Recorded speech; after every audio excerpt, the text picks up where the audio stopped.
नमस्कार, शाम के 5 बजने को है। दंगल में आप सभी का स्वागत है। मैं हूं आपके साथ चित्रा त्रिपाठी। कोरोना काल में तू मैं से आगे निकलकर राजनीति अब एफआईआर तक पर उतर आई है। छत्तीसगढ़ में पूर्व सीएम रमन सिंह और बीजेपी प्रवक्ता संबित पात्रा पर पुलिस का घेरा है, तो मध्य प्रदेश में पूर्व मुख्यमंत्री कमलनाथ पर एफआईआर दर्ज हुई है।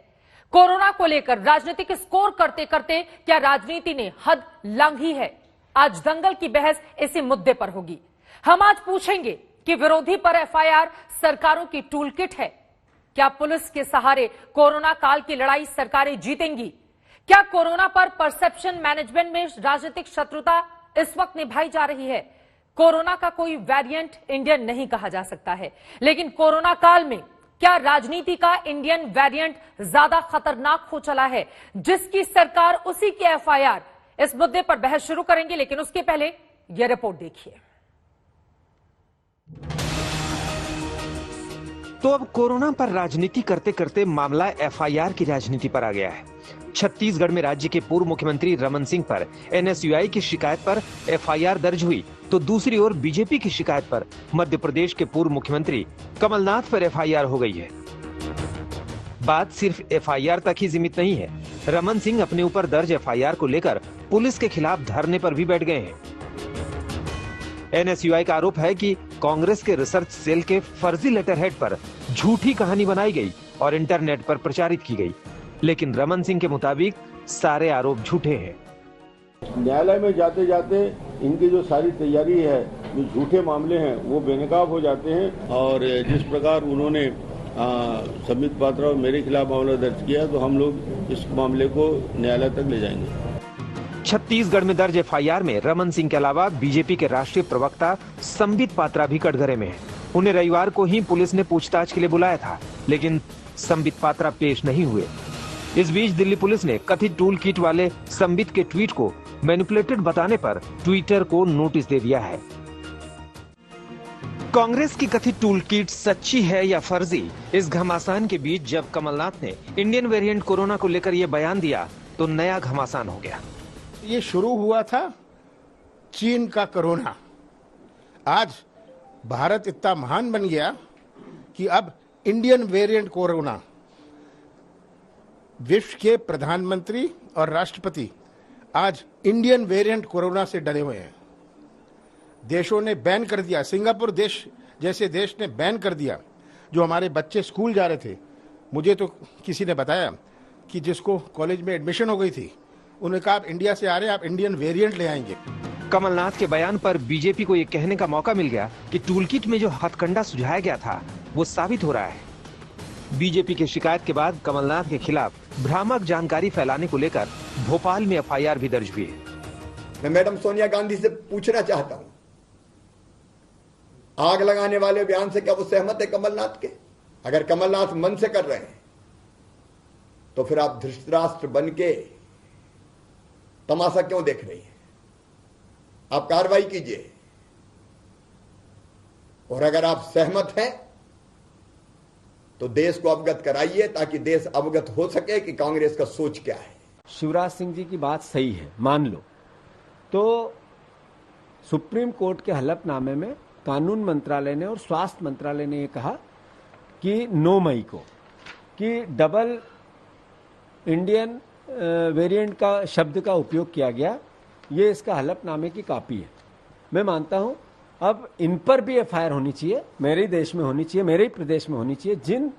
जिस भावना के अनुरूप कमलनाथ पे हुई, उसी भावना के विपरीत अनुरूप इन पे होनी चाहिए। अगर नहीं हुई, इसका मतलब शिवराज भ्रष्ट राष्ट्र है, इसका मतलब नरेंद्र मोदी भ्रष्ट राष्ट्र है। तो नियम तो सबके लिए एक लागू होता है। कोरोना की राजनीति में एक दूसरे पर उंगलियां उठाने के बाद मामला पुलिस तक पहुंच गया है। ऐसे में सवाल ये उठ रहा है कि क्या जिसकी सरकार उसकी एफआईआर? आज तक ब्यूरो। और हिंदुस्तान का ये जो राजनीतिक वेरिएंट है, ये ज्यादा खतरनाक इस वक्त नजर आ रहा है। एक ऐसे वक्त में जब सभी को मिलजुल कर काम करना चाहिए, यहां पर राजनीति कहीं ज्यादा भारी पड़ती हुई मुद्दों के ऊपर दिखाई दे रही है। और इसी पर चर्चा करने के लिए कई खास मेहमान इस वक्त हमारे साथ जुड़ चुके हैं। उनका तारुफ आपसे करवा देती हूं। भारतीय जनता पार्टी की ओर से प्रवक्ता नुपुर शर्मा इस वक्त हमारे साथ मौजूद हैं। कांग्रेस पार्टी की ओर से राष्ट्रीय प्रवक्ता अभय दुबे हमारे साथ जुड़ चुके हैं। समाजवादी पार्टी की ओर से प्रवक्ता अनुराग भदौरिया इस वक्त लाइव है। जेडीयू की ओर से नेता अजय आलोक जी हमारे साथ जुड़ चुके हैं और साथ ही पूर्व डीजीपी उत्तर प्रदेश के विक्रम सिंह जी हमारे साथ मौजूद हैं। लेकिन सबसे पहले अभय दुबे जी, शुरुआत आपसे ही करते हुए, चूंकि छत्तीसगढ़ में आज जो स्थिति देखने को मिली है, सीधा सवाल कांग्रेस पार्टी से रमन सिंह ने पूछा है कि दरअसल झूठी साख को बचाने के लिए इस तरह की राजनीतिक गतिविधियों को अंजाम देने की कोशिश कर रही है कांग्रेस और उसमें कभी भी कामयाब नहीं होगी। उन्होंने तो यहां तक कहा है कि अगर हिम्मत है तो गिरफ्तार कर लीजिए। क्या है इस पर जवाब? देखिए, अपराध किया होगा तो गिरफ्तार भी होंगे और जिस प्रकार ट्विटर ने भी मैनिपुलेटेड मीडिया बताया, कई बड़े न्यूज एजेंसियां हैं जिन्होंने रिसर्च करके इस बात को फाइंड आउट किया, जो इसी में माहिर हैं कि ये फर्जी लेटर हेड को यूज करके इन्होंने मैनिपुलेटेड डॉक्यूमेंट तैयार किया और कांग्रेस को डिफेंड करने की कोशिश की। उसी आधार पर छत्तीसगढ़ में संज्ञान लिया और एफआईआर दर्ज की। जहां तक आपने कमलनाथ जी का प्रश्न किया, तो अभी जिस प्रकार बताया गया कि ये 9 तारीख का जो एफिडेविट है उसकी एक लाइन, ये कौन कह रहा है? भारत के प्रधानमंत्री कह रहे हैं सर्वोच्च अदालत में शपथ पत्र देकर भारत की सरकार के प्रतिनिधि के रूप में। वो कह रहे हैं assessing the effectiveness of Covaxin against variant strains of SARS covid two. वो कहते हैं कि UK variant, Brazil variant, South African variant and Indian double mutant strain variant. तो ये सबसे पहले भारत की सरकार ने कहा। कमलनाथ जी के बयान को आप ध्यान से सुनिए। उन्होंने कहा विश्व भर के देश कह रहे हैं। मैं जयशंकर प्रसाद जी से आज पूछना चाहता हूं, ये 21 मई की प्रेस कॉन्फ्रेंस है।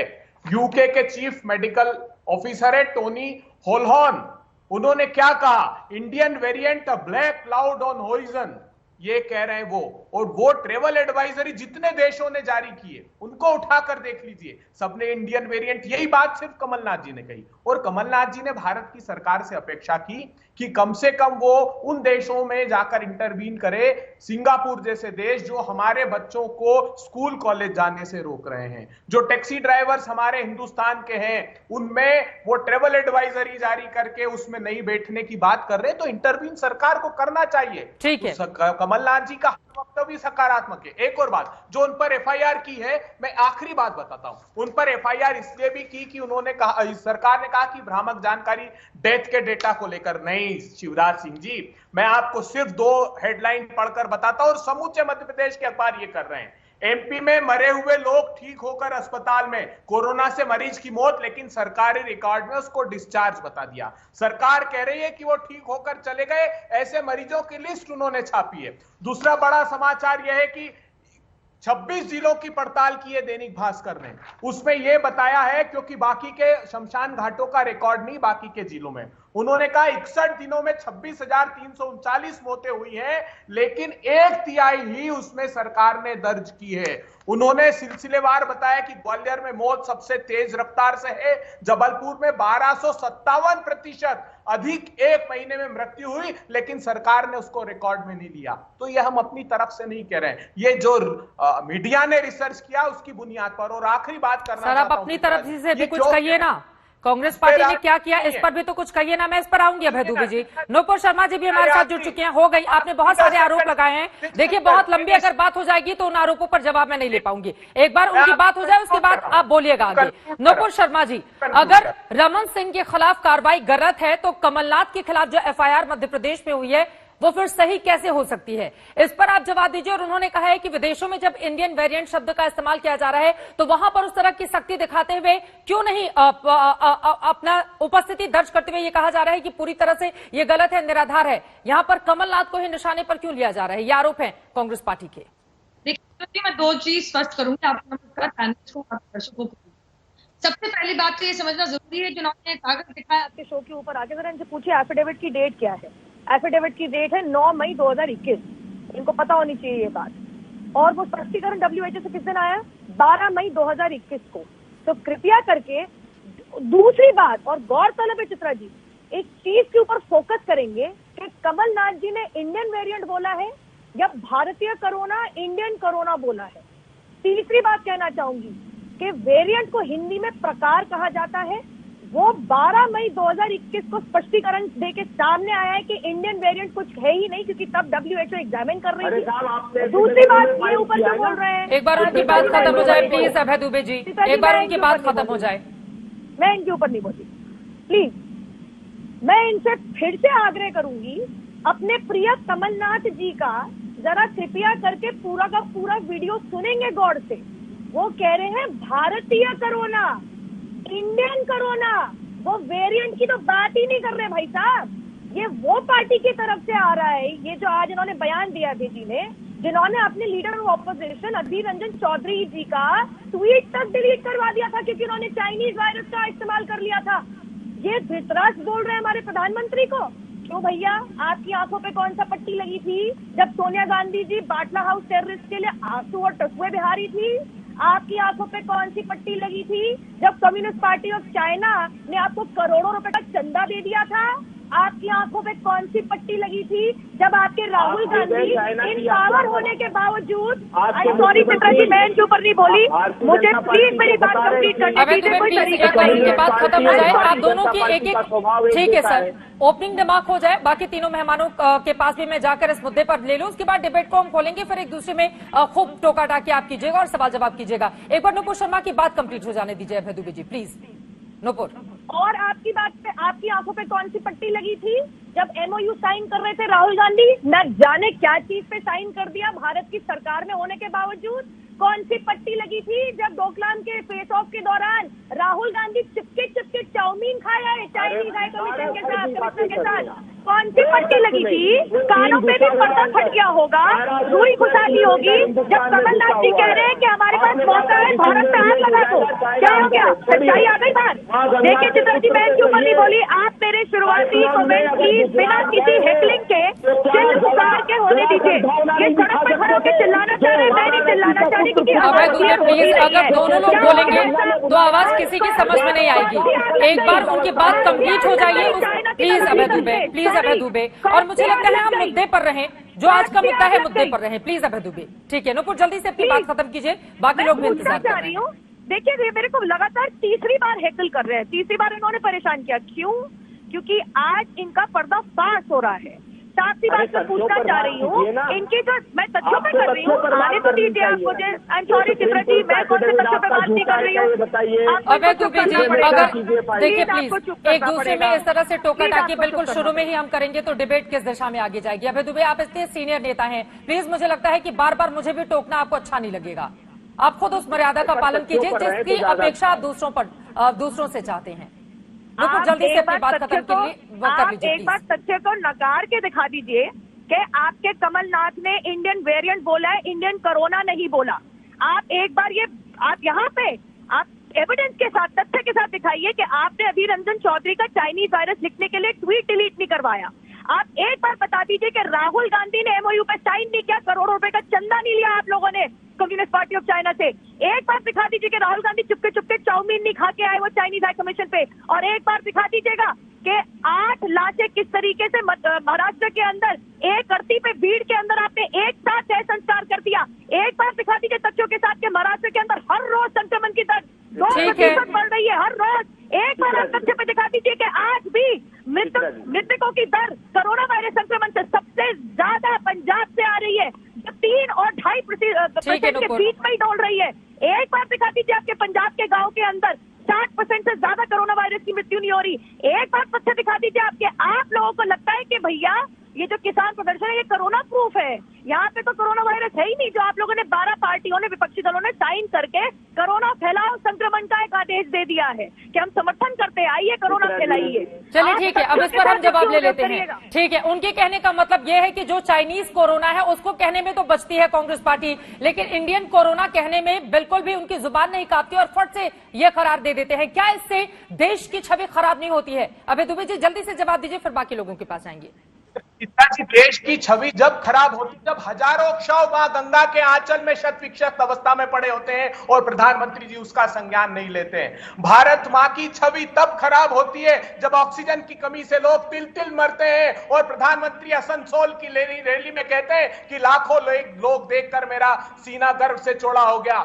छवि तब धूमिल होती है जब प्रधानमंत्री जी एक तरफ तो हमारा धार्मिक आयोजन निरस्त कराते और दूसरी तरफ हजारों की रैलियों में जाते हैं। अरे शपथ पत्र झूठा है जो आपने सर्वोच्च इंडियन कोरोना पर भी बोल लीजिए। ठीक है अभय दुबे जी, ठीक है। दूसरी बड़ी बात देखिए चित्रा जी, आज देश को ये समझना चाहिए कि ये क्या कर रहे हैं। ये सिर्फ पर्दा डालने की कोशिश कर रहे हैं अपनी नाकामियों को छुपाने के लिए। कभी टूल किट लाते हैं, कभी गलत तरीके से कमलनाथ जी का बयान चलाते हैं। अरे आज देश को आप बताइए कि वैक्सीनेशन का इंतजाम कैसे करेंगे। समूचा देश त्राहिमाम कर रहा है, युवा रोज लाइन में जाकर लगते और कह दिया जाता है कि वैक्सीन नहीं है। जब चरम पर था कोरोना तब आपने वैक्सीनेशन की व्यवस्था नहीं की। जब समूचा विश्व एक साल पहले वैक्सीन के ऑर्डर बुक कर रहा था तब आपने एक साल तक उसका संज्ञान नहीं लिया। ठीक है, की 2 बड़ी वैक्सीनों अब इस पर 2 लाइन में मैं जवाब ले लेती हूँ नुपुर शर्मा से। अभय दुबे जी, लेकिन ये आग लगा दो मौजूदा वक्त में यही इसकी डिमांड है, ये भी कमलनाथ कहते हुए वीडियो में दर्ज हुए हैं। ठीक है सर, आप इसको खारिज कर रहे हैं, आप बोलिएगा, लेकिन नुपुर जल्दी से 2 लाइन में जवाब दीजिए, बाकी 3 मेहमान भी इंतजार कर रहे हैं। कि या तो अभय दुबे जी ज्यादा जानते हैं या इकबाल सिंह चहल जी ज्यादा जानते हैं, जिन्होंने ऑन रिकॉर्ड आके कहा है कि ऑक्सीजन की कोई कमी नहीं पड़ी मुंबई के अंदर। हमारे को हमने 350 मीट्रिक टन में काम चला लिया। तो या तो ये ज्यादा जानते हैं, वो ज्यादा जानते हैं, या तो ये ज्यादा जानते हैं या आप लोग न्यूज मीडिया वाले ज्यादा जानते हैं कि 22 शवों को एक एम्बुलेंस में ठूस के कूड़ेदान के थैले के अंदर बांध के महाराष्ट्र में इस तरीके से बेकदरी हो रही थी। लेकिन बोलेंगे नहीं, देखिए सोनिया जी संतुष्टि देखिए कैसे बोलेंगे, इनके आग लग गई। इसी आपकी बात कर रहे थे कमलनाथ जी, कहते हैं आग लग गई, आग लग गई आपके है, आग लग गई। इकबाल सिंह चहल कार्य कर रहे हैं लोगों के साथ, आपकी तरह टीवी पे परफॉर्मेंस नहीं कर रहे। या तो इकबाल सिंह चहल झूठ बोल रहे हैं, आप झूठ बोल रहे हैं, आप मान लीजिए। तीसरी बात मैं कहना चाहूंगी, ये कोविड साइंटिफिक के लिए कुछ नहीं कहेंगे, तो उनके उन्होंने आगे करके बोल दिया राजीव सभा के तो नहीं हमारा है, प्लीज एक एक करके बोले। फिर भी आप इनको चुप कराइए, मैं इसको बोली बोल रही हूँ।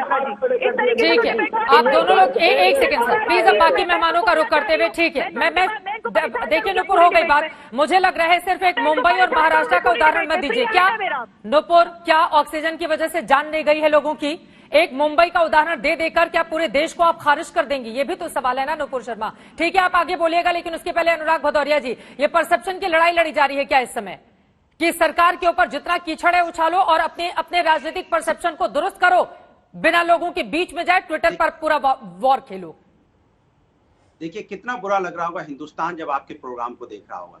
कोई कह रहा है मेरा महाराष्ट्र, कोई कह रहा है मेरा दिल्ली, कोई कह रहा है मेरा यूपी, कोई कह रहा है मेरा पंजाब, कोई कह रहा है मेरा राजस्थान, कोई कह रहा है मेरा बिहार। शर्म करो थोड़ी सी। पूरे देश में, पूरे वर्ल्ड में कोरोना केसेस में इंडिया नंबर 1 हो गया। 2,68,000 केसेस हैं और 3 लाख हमारे हिंदुस्तानियों की मौतें हो चुकी, जो नंबर 3 पे आ रहा है। यही हिंदुस्तान की परिभाषा आप देने वाले थे। मैं प्रधानमंत्री से पूछना चाहता हूँ, आप यहाँ तो हमारी ट्रिपल इंडिया की आप कह रहे थे 5 ट्रिलियन इकोनॉमी करेंगे। आज बांग्लादेश से भी -8 पे पहुंच गए हम। बांग्लादेश 3.8 पे है।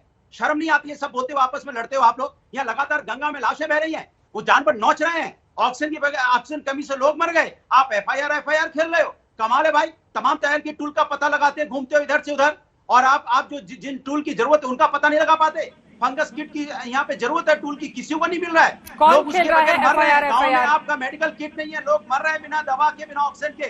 वहाँ फाइनेंशियल किट नहीं पहुंचा पा रहे तो भूखे मर रहे लोग।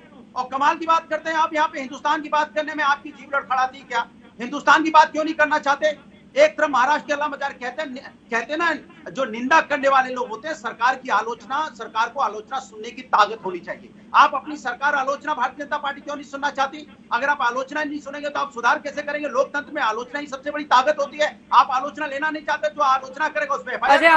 उत्तर प्रदेश में तो यही बना रखा है आपने, जो सरकार के खिलाफ कोई बात करेगा उसके खिलाफ एफआईआर, जो सरकार के खिलाफ बात करेगा उसके खिलाफ एफआईआर दर्ज कर ली जाएगी। ठीक है, हो गए। अनुराग भदौरिया आगे, आप अपनी बात रखिएगा, बाकी लोगों की भी बात हो जाए प्लीज। वहाँ न खाने को, न पीने को, न दवा है, न ऑक्सीजन है। वहाँ पे तड़प रहा है। एक गाँव में 100 लोगों की मौतें हो रही है, 40-20 लोगों की मौतें हो जा रही है एक गाँव में। और आप ये यहाँ पॉलिटिकल पार्टी बीजेपी और कांग्रेस जब भी बात होती है नूरा कुश्ती करते रहते हैं हमेशा। चाइना के समय में भी ये नूरा कुश्ती कर रहे थे। बफेलो एक्सप्रेस को ठीक है अनुराग भदौरिया प्लीज इनका ऑडियो डाउन कीजिए, ये चुप नहीं होंगे, ये सुनते ही हमारे नहीं देश में है। और लोग भी रहते हैं, आप लोग ठीक है, हाईजैक करना जानते हो। ठीक है सर, समस्या को हाईजैक करके ठीक है अनुराग भदौरिया जी, समस्या का हाईजैक हो जाए। असली समस्या वही की वही है जिसका समाधान भारतीय जनता पार्टी समस्या को हाईजैक करने की कोशिश की जा रही है क्या? ठीक है, हो गया अनुराग भदौरिया आपकी बात। प्लीज अनुराग भदौरिया के ऑडियो को कम किया जाए, बाकी मेहमानों के पास भी हम चलेंगे। अजय आलोक जी बोला तो नया भारत बनाएंगे, डिजिटल भारत देखिए चित्रा जी, ऐसा है कि इनको अब फेडर लो कर दीजिए। ये बफेलो एक्सप्रेस ने रुकेंगे नहीं, एक बार शुरू किया तो चालू रहेंगे। अरे सही बात, मेरी एक सलाह है, अरे मेरी एक सलाह, अरे यार रुक जाइए ना, मुझे ही बोल लेने दीजिए, नहीं तो आप ही बोल लीजिए, हम लोग आपको सुनते हैं, है ना। बाबा रामदेव के बाद प्रवचन देने वाला आप ही हुए हैं, अजीब हालत है। देखिए एफआईआर की जहां तक बात है तो किसी भी सरकार के द्वारा एफआईआर का गलत इस्तेमाल करना ये कहीं से ठीक नहीं है, चाहे वो किसी की भी सरकार।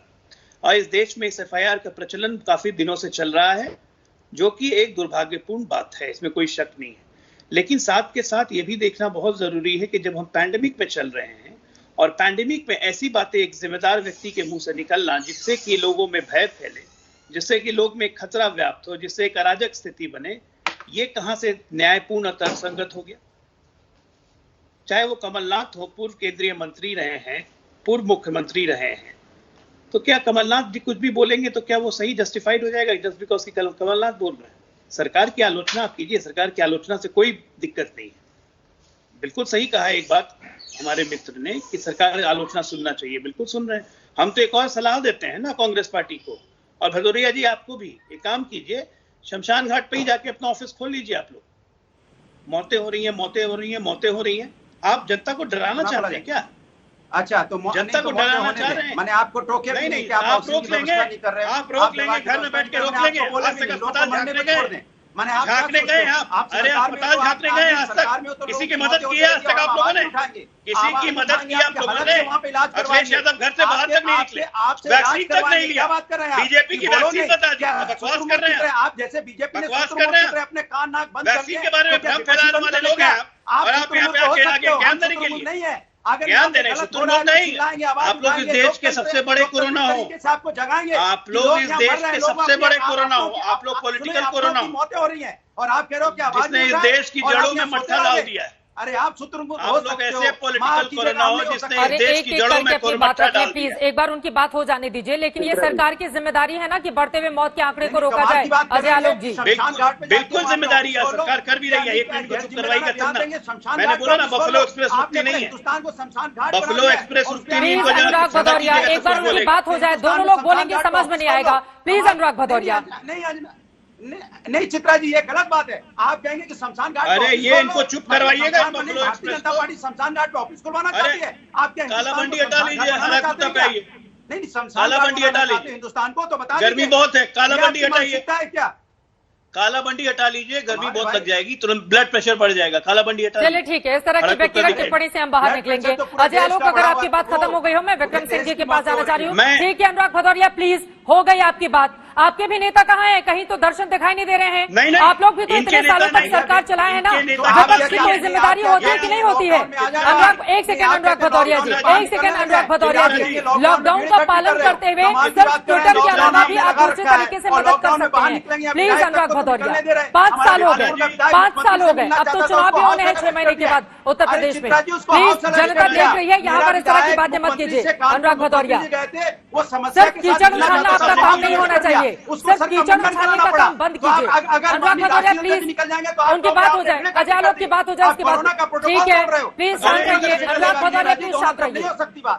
अनुराग भदौरिया प्लीज शांत रहिए, ठीक है। अजय आलोक की बात खत्म कीजिए, सरकार की ये जिम्मेदारी। अनुराग भदौरिया प्लीज, लॉकडाउन का आप चाहते हैं कि मैं आपकी आवाज दबा दूं? अनुराग भदौरिया, अगर आप हर किसी के बीच में बोलेंगे तो मुझे ऐसा करना होगा। Please Anurag Bhadauria, please Anurag Bhadauria, please Anurag Bhadauria, सड़क पर जाए बिना भी मदद की जा सकती है। और लॉकडाउन अभी लगा है ना सर, एक सेकेंड, लॉकडाउन अभी लगा है ना, हम तो देख रहे हैं बीते 5 सालों से।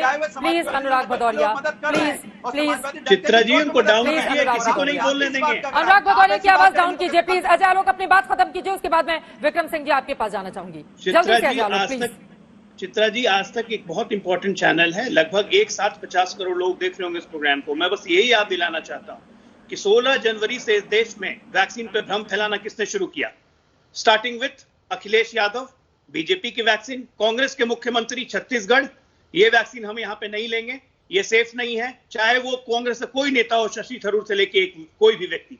आज ये किस मुंह से कह रहे हैं आके कि हम सरकार को चेता रहे हैं? चेता नहीं रहे, ये जनता में भ्रम फैला रहे हैं, ये जनता को डरा रहे हैं और इस राष्ट्रीय विपत्ति को अपनी संपत्ति मान रही है। ये एटीट्यूड गलत है और इसके लिए जनता इनको माफ नहीं करेगी। लेकिन अब तो वो सब लोग वैक्सीन की मांग कर रहे हैं ना। चलिए इससे आगे बढ़ते हुए विक्रम सिंह जी, ठीक है, विक्रम सिंह जी की बात बहुत महत्वपूर्ण हो जाएगी। पूर्व डीजीपी उत्तर प्रदेश के विक्रम सिंह जी, मौजूदा वक्त में जब कोरोना का आफतकाल चल रहा है, लगातार मौतें हो रही हैं, पूरा देश परेशान है, ऐसे में देखने को ये मिल रहा है कि जिसकी सरकार उसी की FIR। इस पर क्या बोलेंगे सर? श्वेता जी, एक सामान्य भारतीय नागरिक होते हुए मैं यही कहूंगा, आप सब उम्र में मुझसे बहुत बहुत छोटे हैं, लेकिन ये कातर जनता आपको माता पिता अभिभावक के दर्जे पर रखती है। अपने शब्दों का चयन और भाषा परिमार्जित होनी चाहिए। यह संक्रमण काल है, युद्ध काल है। जनता अपेक्षा करती है कि माता पिता एक होकर के इस युद्ध में अपने बच्चों का ख्याल रखेंगे, न कि उनके सामने सर फुटअव्वल करेंगे, जो कि हो रहा है। रही FIR की बात श्वेता जी, तो धारा 54 में 1 साल की सजा है, 188 में 6 महीने की है। आप किसी भी राजनेता का, सत्तारूढ़ दल का हो, ऑपोजिशन का हो, आप उसके 6 महीने के वक्तव्य आई, मैं FIR बना करके दे देता हूं। ऐसा राजनेता ढूंढना मुश्किल है जिसके वक्तव्य के ऊपर FIR। जी चित्रा जी, ऐसा कि एंकर जिसके के ऊपर FIR नहीं हो सकती है, लेकिन FIR करना मकसद नहीं है। ये मकसद, ये समय, ये संक्रमण काल है, युद्ध का काम है। पूरा देश एकजुट होकर के एक एक आउंस अपनी एनर्जी युद्ध काल में अपने प्रतिद्वंदी, अपने खिलाफ जो कोरोना वायरस है उसके खिलाफ लगाने का समय है। अगर हम एनर्जी FIR में लगाएंगे, कानूनी राय मशवरे में, अदालत और कोर्ट कचहरी में लगाएंगे, तो हमारी शक्ति का ह्रास होगा। और क्या संदेश हम दे रहे हैं जनता को? हम आपसे बड़ा विनम्र निवेदन है, एक सामान्य भारतीय नागरिक होकर के कृपा करके ये संदेश दें कि इस महामारी में आप सब, हम सब एक हैं। FIR वगैरह में आप जिस नेता का हमें भाषण दे दीजिए चित्रा जी, 6 महीने का, मैं FIR का मजबूत देता प्रोग्राम खत्म होने के पहले, और ऐसी FIR दूंगा, न सिर्फ FIR हो जाएगी बल्कि उसके बचने के रास्ते भी कम होंगे। तो चित्रा जी, मेरा निवेदन यह है कि ये गुड फेथ में या किसी भी तरीके से किसी ने अगर कुछ कह दिया तो उसको परामर्श, और अगर वाकई अगर कुटिलता पूर्वक कोई अगर बयान दिया है, राष्ट्र का अहित करने की नीयत से दिया है, तो कठोरतम कार्रवाई हो। फिर 188 और ये 54 डिजास्टर मैनेजमेंट। ये महत्वपूर्ण बात है आपने विक्रम जी। कोरोना काल की इस लड़ाई को जीतने की कोशिश में है सरकारें, इसी बात को लेकर लगातार ये चर्चा जारी है दंगल में। एक बार फिर से विक्रम सिंह जी, आपका ही रुख करते हुए, चूंकि यहाँ पर 3 अलग अलग मामले हैं। एक तरफ छत्तीसगढ़, जहां पर रमन सिंह और संबित पात्रा के खिलाफ FIR हुई है, मध्य प्रदेश कमलनाथ के खिलाफ FIR हुई है, वहीं दूसरी तरफ अब दिल्ली पुलिस की ओर से बाकायदा मैनिपुलेटेड ट्वीट को लेकर जानकारी मांगी गई है ट्विटर से। अब हमारे दर्शकों को जल्दी से आप जानकारी दे दीजिए, उसके बाद मैं अपने राजनीतिक मेहमानों के पास जाऊंगी। सच इस पूरे मामले में सामने कैसे आएगा? विक्रम सिंह जी, चित्रा बोल रही हूं। जी सर। जी, मेरा एक ही वाक्य में परामर्श ये होगा कि कृपा करके इसमें कानूनी अभिमत ले लें और 24 घंटे के अंदर अभिमत लेकर के देख लें, क्योंकि FIR CRPC में ही प्राविधान है कि अगर बहुत ही ट्राइफलिंग, जो शब्द अंग्रेजी में यूज किया ट्राइफलिंग, अगर बहुत ही सामान्य या बहुत मामूली आरोप लगाए गए हैं जनरल किस्म के, उसकी विवेचना करने की आवश्यकता नहीं है। और जहां पे ट्राइफलिंग आरोप है, आरोप लगाने के लिए आरोप लगाए गए हैं, वहां पर इस तरीके की कार्रवाई। अब पूर्व मुख्यमंत्री, मैं ये नहीं कहता पूर्व मुख्यमंत्री कानून से ऊपर है, कोई कानून से ऊपर नहीं है चित्रा जी। तो चित्रा जी, अगर कानून से ऊपर नहीं है, अगर मेंसरिया है का और उद्देश्य ये है किसी को बदनाम फरेब करने का, तो फिर मैं ये भी कहूंगा कच्चा वार न करें। जितना बड़ा राजनेता उससे बड़ी सजा।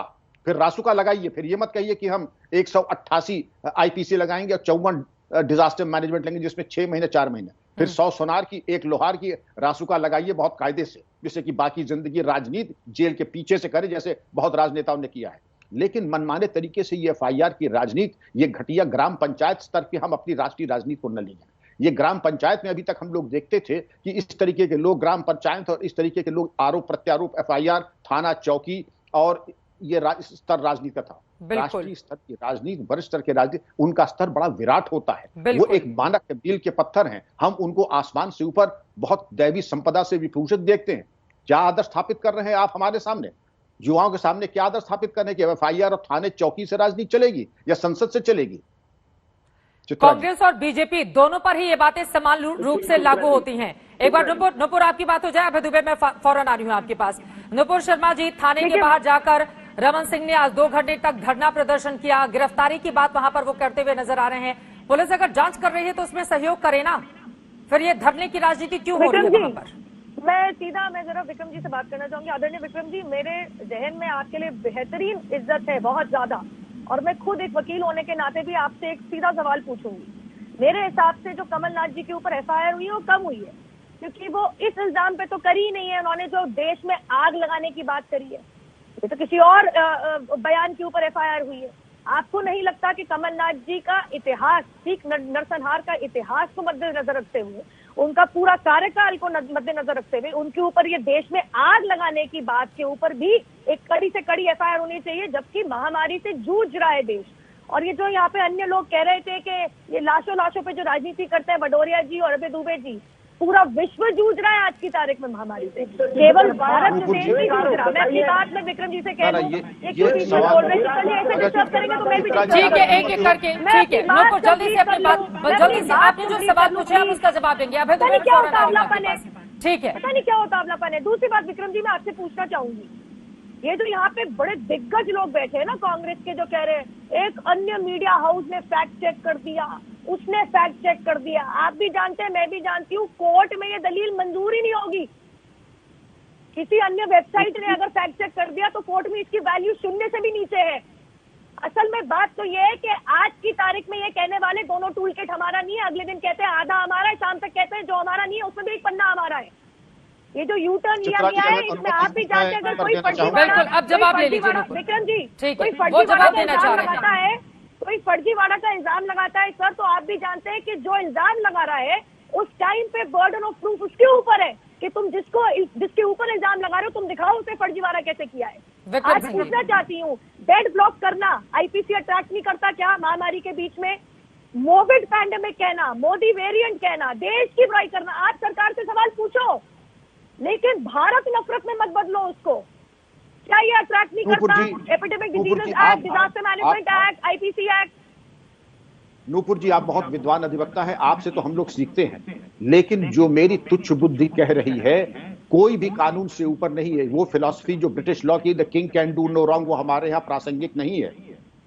वो चाहे श्री कमलनाथ जी हो, आप हो, मैं हूं, कानून की परिधि में सब आते हैं। अगर कमलनाथ जी ने कोई त्रुटि की है, कोई अपरिमार्जित भाषण दिया है, मैं समझता हूं कि आप ऐसे जिम्मेदार लोग कानूनी मशवरा लेने के बाद FIR कराएंगे, जिसे कि त्रुटि विहीन FIR हो, बाद में किसी को शर्मिंदा ना होना पड़े। और अगर कमलनाथ जी ने कोई बात कही है या मैंने कही है तो मैं तो निकल जाऊंगा 188 और 54 डिजास्टर मैनेजमेंट एक्ट से जमानत करा के, लेकिन कमलनाथ जी के लिए आपकी जिम्मेदारी है भागने के सारे रास्ते बंद हो जाएं, क्योंकि जितना बड़ा राजनेता उतनी ही बड़ी सजा।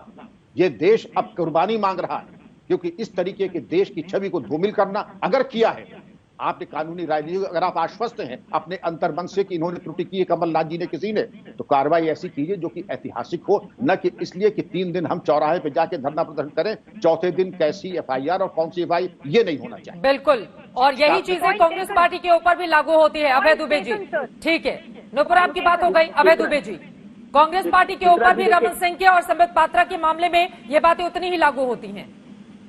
चित्रा जी, बीते दिनों कमलनाथ जी ने फोन किया और इस संदर्भ पर मेरी बात हुई। उन्होंने चिंता व्यक्त की कि अभय, मैं जगह जगह जहां हमारे ब्लॉक के लेवल के लोगों की मीटिंग ले रहा हूं, वो बता रहे हैं कि बहुत बड़ी संख्या में दाह संस्कार अप्रैल और मई के माह में हो रहा है, लेकिन सरकार उसको रिकॉर्ड पर नहीं ले रही। तो मैंने पूछा कि सर इससे क्या फर्क पड़ता है? उन्होंने बहुत विद्वत्तापूर्ण तरीके से बताया कि हिंदुस्तान का जो ICMR है, जो NIV है, जो साइंटिस्ट है, वो असेस इसी तरीके से करते हैं कि कितनी टेस्टिंग है, कितना पॉजिटिविटी रेशो और कितनी डेथ हो रही है, ताकि भविष्य के भारत में हम ये निर्णायक लड़ाई कोविड से लड़ पाए। इसलिए सरकारों को ये छुपाना नहीं चाहिए। वो भी चिंता उन्होंने व्यक्त की कि समूचे विश्व से मुझे खबर आ रही है कि लोग ये कह रहे हैं कि इंडियन वेरिएंट और भारतीयों भारत वंशियों पर बहुत प्रतिबंध लगाए जा रहे हैं, उनके ट्रेवल बैन किए जा रहे हैं। और उन्होंने कहा कि मैं मुखरता से इस बात को उठाऊंगा। सर, उन्होंने ये भी कहा है कि आग लगाने का ये सही वक्त है, बीजेपी जो आरोप लगा रही है, उन्होंने ये भी कहा है कि आग लगाने का ये सही वक्त है। एक वीडियो जो बीजेपी मध्य प्रदेश की ओर से ट्वीट किया गया है, झूठा वीडियो है, किसानों को प्रताड़ित, ये तो किसानों को आतंकी बताते हैं, किसानों के खिलाफ FIR करते, एक एक करके प्लीज, एक एक करके 40 पत्रकारों के खिलाफ FIR करते, शिवराज जी चौहान ने FIR की। अभी राजगढ़ में 307 का मुकदमा लगा दिया। उस पत्रकार का कसूर ये था कि उसने बताया कि ICU खुद। अरे दोनों लोग बोलेंगे कैसे समझ में आएगा? प्लीज आप कम से कम एक दूसरे का सम्मान यहाँ तो कर लें।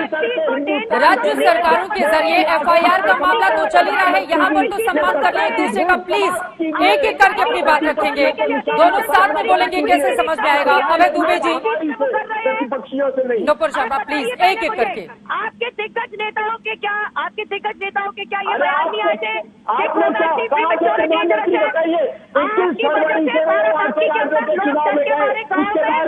हिंदुस्तान में बताइए ना, कितनी मीटिंगें ली उन्होंने, कितनी ऑक्सीजन आपकी सरकार ने की हिंदुस्तान के नागरिकों के लिए। रेमडेसिविर का प्रोडक्शन बचा, आपने उसका कॉम्युनिकेट क्यों नहीं लिया? आप दोनों बोल रहे हैं, समझ में किसी को नहीं आ रहा है। प्लीज अभय दुबे, नुपुर शर्मा, दोनों ही लोगों से ये गुजारिश है, प्लीज आप कम से कम डिबेट की मर्यादा को समझिए। आप दोनों लोग लगातार बोले जा रहे हैं, किसी को कोई भी बात समझ में नहीं आ रही है। देखिए चित्रा जी, मैंने अभय दुबे जल्दी से अपनी बात खत्म कीजिए प्लीज सर, प्लीज सर।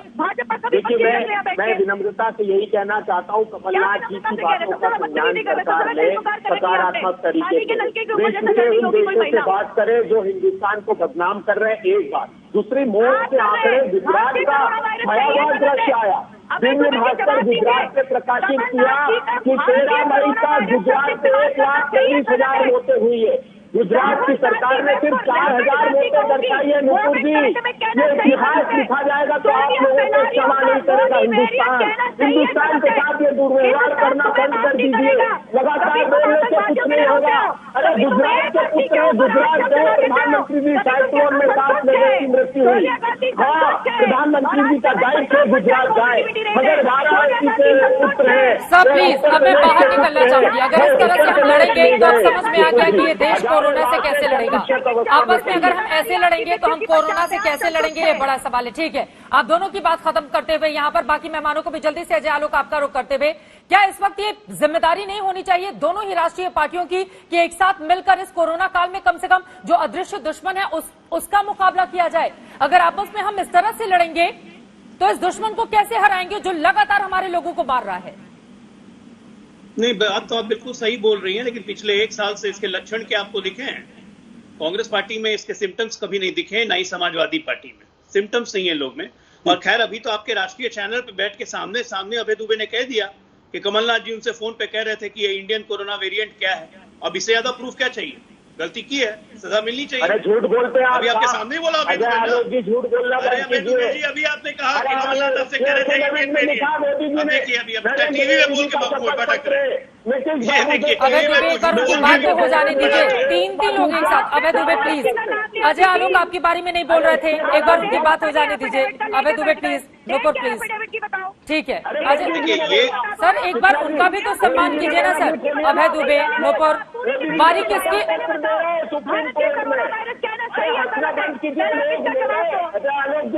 देश के लोग आप लोगों को देख रहे होंगे, क्या सोचेंगे? अजय आलोक, और शपथ पत्र में आपने कहा प्लीज अजय आलोक को बोलने दीजिए, बाकी लोगों की आवाज डाउन कीजिए। अजय आलोक जी, आपकी आवाज हम सुन पाएंगे, आपका वीडियो फ्रीज हो गया, प्लीज अपनी बात आगे बढ़ाइए। देखिए, देश ये तय कर चुका है कि हम कोरोना बीमारी को भी हराएंगे, और इस 1 साल में, 1.5 साल में, पिछले मार्च से जो शुरू हुआ है, अभी 1 मई चल रहा है और आगे 3 महीने और चलेगा, इस काल में भी जितने लोगों की नकारात्मक भूमिका है ना, ये सब पॉलिटिकल कोरोना है। इन लोग का भी खात्मा होना तय है। करते रहिए, ये अपना काम कभी रुकेंगे नहीं, ये सकारात्मक हो नहीं सकते, इसलिए इनको जीतन राम मांझी का बयान सुना है अजय आलोक जी आपने आज? बिल्कुल सुना है, बिल्कुल सुना है मैंने जीतन राम मांझी जी का बयान, और जीतन राम मांझी जी का बयान से हम बिल्कुल इत्तेफाक नहीं रखते। लेकिन सरकार उन्हीं के साथ मिलकर चलाएंगे। ऐसे लोगों को क्यों नहीं खुद से अलग कर लेते हैं आप लोग?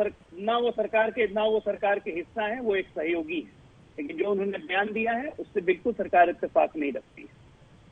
वो भी तो इसी तरह की राजनीति कर रहे हैं ना, जो आपके विरोधी इस वक्त कर रहे हैं। ठीक है, हर एक की अपनी फितरत होती है, सबकी फितरत का ठेका मैंने नहीं लिया हुआ ना। ठीक है, ये महत्वपूर्ण बात है। जीतन राम मांझी का एक बयान आया था जिससे जेडीयू अपने आप को फिलहाल अलग करती हुई दिखाई दे रही है। लेकिन यहां पर सीधे अब अनुराग भदौरिया आपका रुख करते हुए, क्या मौजूदा वक्त की जरूरत नहीं है कि एक साथ इस लड़ाई को हराने के लिए पूरी ताकत लगाई जाए? अगर आपस में ही हम बिखरे रहेंगे तो कैसे लड़ेंगे कोरोना से? बिल्कुल सही करी, मैं आपकी बात से सहमत हूँ। जो पॉलिटिकल कोरोना फैलाया हुआ है भारतीय जनता पार्टी ने, ये रुकना चाहिए। ये अपनी नाकामी को छुपाने के लिए इसके ऊपर आरोप लगाते रहे, ये गलत है, क्योंकि सरकार उनकी जिम्मेदारी उनकी बनती है। और जिस तरह से कोरोना से लगातार लोगों की मौतें हो रही है और कोरोना की जो व्यवस्था सरकार को करना चाहिए तो सरकार करने में फेल है। अब जब सरकार के ऊपर सवाल उठाया जाता है तो सरकार कहती है आप पॉलिटिक्स, आप लोग आपदा में अफसर खोज रहे हो। आपदा में अफसर कहाँ भाई? अगर आपने आंख कान नाक बंद कर लिए, ऐसा कोई घर नहीं इस देश के अंदर में जिसके यहाँ मौतें ना हुई हो, और लगातार मौतें की संख्या कोई कम तो हुई नहीं है, बढ़ती जा रही है। चाहे गांव हो चाहे शहर हो, लगातार मौतों की संख्या बढ़ रही है। और सरकार इस पे इशू को डाइवर्ट करने के लिए कि कोरोना पे ज्यादा बात ना हो पाए या ब्लैक फंगस अपना पैर फंसा रहा है, वो भी उससे भी लगातार मौतें हो रही हैं, तो एफआईआर गेम इन्होंने शुरू कर दिया। कमाल की बात कर रहे हैं। सरकार ऐसी बातें कर भी क्यों सकती है? सरकार को तो बोलना चाहिए कि अभी एफआईआर गेम नहीं होना चाहिए, अभी गेम होना चाहिए कि देश को बचाएं। ये भारतीय जनता पार्टी लगातार यहाँ पे चुनाव कराती है, चाहे विधानसभा चुनाव चाहे पंचायती चुनाव। इनके गलत फैसले, इनकी नाकामी, गलत नीति की वजह से पूरा हिंदुस्तान कोरोना में आ गया और कोरोना से हिंदुस्तान जूझ रहा है। और ये लोग उसके ऊपर चर्चा नहीं करना चाहते, उस पर बात करो, आरोप लगाना चाहते हैं। आपको कोर्ट भी बोल चुका है, आप सुप्रीम की तरह है, सुप्रीम की तरह मत बनिए। कान खोल के रखिए, अगर कोई कह रहा सुनने की कोशिश कीजिए। हाईकोर्ट कहता है आपने राम भरोसे छोड़ दिया, एक तरफ हाईकोर्ट कहता है कि आपने नरसंहार किया है। प्लीज एक एक करके अपनी बात रखें। नहीं होने चाहिए, मैं तो मानूंगा उच्च न्यायालय से बोलूंगा। नकुल शर्मा पूछ रहे हैं, अनुराग भदौरिया टीका लगवाया आपने नहीं लगवाया? फैसले की वजह से लगातार हिंदुस्तान जूझ रहा है, हिंदुस्तान की मौतें हो रही है। और ये लोग राजनीति करने बैठे, यहाँ पे भारतीय जनता पार्टी अपनी जिम्मेदारी लेने को गए नहीं और अपनी जिम्मेदारी न लेकर दूसरों पर जिम्मेदारी छोड़ दी है। कमाल की बात कर रहे हैं भाई। इनको अरे फिर यही चिल्लाते रहिए, वैक्सीन आप मंगा नहीं पाए, वैक्सीन का आपने ऑर्डर दिया था, हिंदुस्तान में वैक्सीन आ रही होती, लोगों को वैक्सीनेट हो गए होते। आपकी नाकामी आप दूसरों पर डालना चाहते हो, आपने वैक्सीन क्यों नहीं मंगवा लिया? ठीक है, आप लोगों की बातों से समझ में आ गया कि मौजूदा वक्त में देश कहां पर खड़ा हुआ है। आप चारों मेहमानों का बहुत शुक्रिया हमारे साथ इस चर्चा में शामिल होने के लिए। लेकिन देश का ये दुर्भाग्य है कि जब हम सबको एक साथ मिलकर कोरोना का मुकाबला करना चाहिए, और अब तो सिर्फ कोरोना ही क्यों, ब्लैक फंगस, व्हाइट फंगस, इस तरह की नई बीमारियां लोगों को लगातार परेशान कर रही हैं, लोगों की जान जा रही है। उसके बावजूद इस देश में राजनीति है जो जाती ही नहीं। इसका क्या किया जाए? ये जो राजनीति का नया वेरिएंट कोरोना काल में भी दिखाई दे रहा है, इसको जड़ से खत्म कैसे किया जाए ताकि हम सिर्फ बीमारी से मुकाबला कर सकें, ये अपने आप में बड़ा सवाल है।